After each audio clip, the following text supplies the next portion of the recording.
یہ بھی جو فضیلت بیان کریں گے، یہاں درود کے ساتھ ساتھ جو فضیلت بیان کی جاتی ہے نا، اس میں گڑبڑ ہوتی ہے۔ اکثر اہل علم کا ہمارے یہاں فضائل اعمال میں یہی اسی طرح کی بھرمار ہے۔ امام بخاری نے اس درود کو اپنی کتاب میں لکھا ہے، ہاں لیکن کیا یہ فضیلت لکھی ہے؟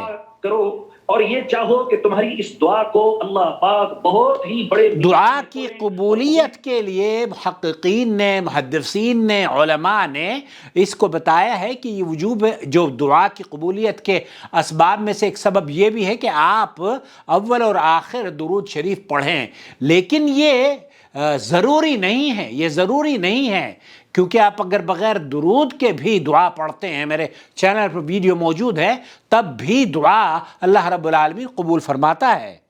کا شرف عطا فرمائیں تو اس درود کو پڑھو، یہ بخاری شریف میں موجود ہے۔ اللہم صلی علی محمد النبی الامی وامہات المؤمنین واہل بیتہ وذریتہ کما صلیت علی ابراہیم انک حمید مجید۔ اور جس نے یہ درود پڑھ لیا، یہ تیسرا ہے، اللہ ان محمد صلی اللہ علیہ وسلم ما هو اہلہ، اے اللہ جیسی جزا محمد صلی اللہ علیہ وسلم کی شایان شان ہے وہ تو ان کو عطا فرما۔ جزا اللہ ان محمد صلی اللہ علیہ وسلم ما هو اہلہ، ایک دفعہ پڑھنے پر 2 روایتیں، یا تو 70 سال تک ملائکہ اس کے ثواب کو لکھتے رہیں گے، 70 سال تک ملائکہ اس کے ثواب کو لکھتے رہیں گے۔ اور اس کے بارے میں شیخ کیا فرما رہے ہیں؟ وجزا اللہ عنا محمدا ما هو اہلہ، ما صحت هذا الدعاء، ما صحت هذا الدعاء، یہ جو دعا ہے، یہ جو درود ہے، اس کی صحت کے بارے میں کیا حکم ہے؟ أن ينفع بالمتكلمين والمشاهدين آمين يا رب العالمين. اللهم لا علم لنا إلا ما علمتنا إنك أنت العليم الحكيم. اللهم انفعنا بما علمتنا وعلمنا ما ينفعنا وزدنا علما. آمين. أما ما ذكره الأخ السائل عن قوله جزى الله محمدا بما هو أهله، فهذه رواية وردت عند الطبراني وعند غيره وهي ضعيفة لا تصح. لا تصح، شیخ عبدالعزیز السند یہ کہہ رہے ہیں کہ لا تصح۔ اور اس کے بارے میں ایک اور سوال پوچھا جا رہا ہے، تو هذا الحديث رواه الطبراني في المعجم الأوسط وفي المعجم الكبير وابو نعیم في واسماعیل، کئی کتابوں میں اس کو نقل کیا گیا ہے، لیکن اس کی صحت کے بارے میں اکثر اہل علم کا، بلکہ علامہ البانی رحمۃ اللہ علیہ ہیں اور دیگر محققین کا، یہی لسان المیزان میں ابو حاتم الرازی اور دوسری کتابوں میں محمد بن خلف وکیع فی اخبار القضاء، ان تمام کتابوں میں یہ لکھا ہے کہ وہذا اسنادہ وأيضا جعفر بن عیسیٰ، اس میں ایک راوی ہیں جو کہ صحت کے اعتبار سے ان کو میزان الاعتدال میں اور دیگر محدثین نے ان کو ضعیف الاسناد جداً کہا ہے، اور لا يصح عن النبی صلی اللہ علیہ وسلم معنی صدق رسول اللہ صلی اللہ علیہ وسلم واضح لا يحتاج الى سؤال وهو اقرار من الراوی للحدیث۔ تو یہاں شیخ یہ بیان فرما رہے ہیں کہ یہ جو روایت پیش کی جا رہی ہے یہ طبرانی کے اندر موجود ہے، لیکن یہ بہت ہی ضعیف روایت ہے۔ اور تو یہاں انہوں نے جو فضائل بیان کیے وہ بھی سن لیجئے۔ 70 سال تک، ایک روایت تو یہ ہے۔ دوسری روایت یہ ہے 70 سال تک فرشتے آپ کے لیے دعائیں مغفرت کرتے رہیں گے۔ یہ فضیلت جو بیان کی جا رہی ہے یہ بھی کسی صحیح حدیث سے ثابت نہیں ہے۔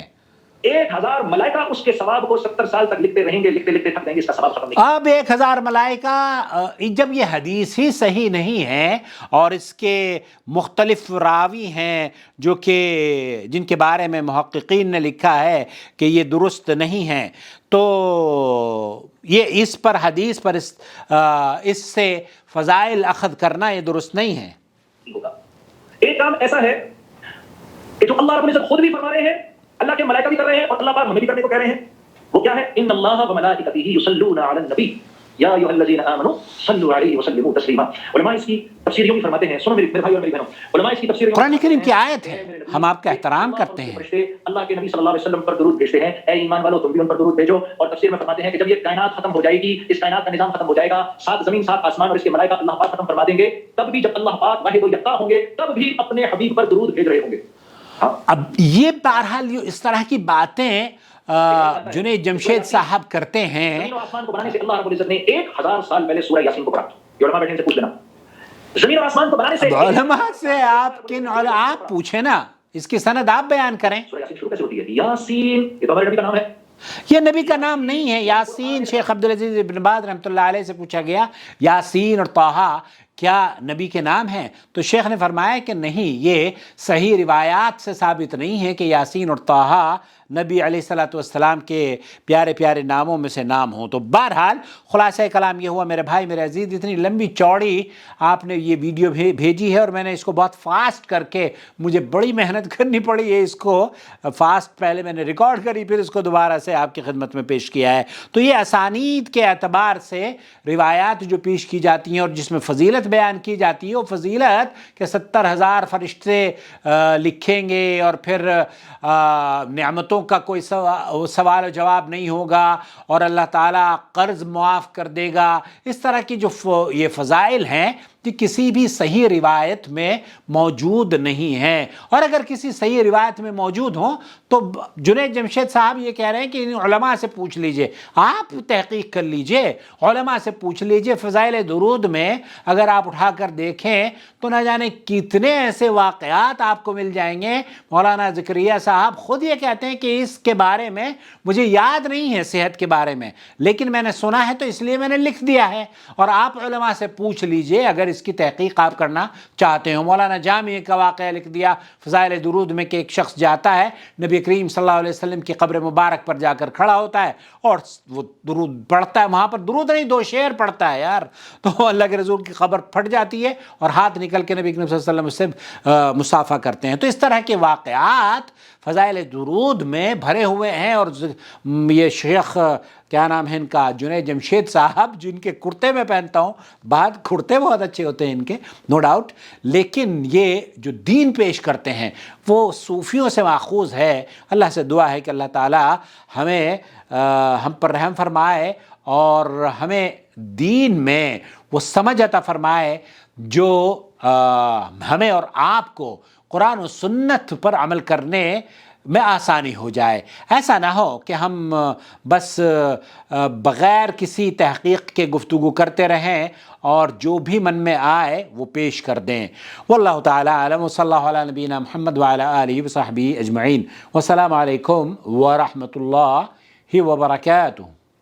الذين يأكلون الربا لا يقومون إلا كما يقوم الذي يتخبطه الشيطان من المس، ذلك بأنهم قالوا إنما البيع مثل الربا وأحل الله البيع وحرم الربا، فمن جاءه موعظة من ربه فانتهى فله ما سلف وأمره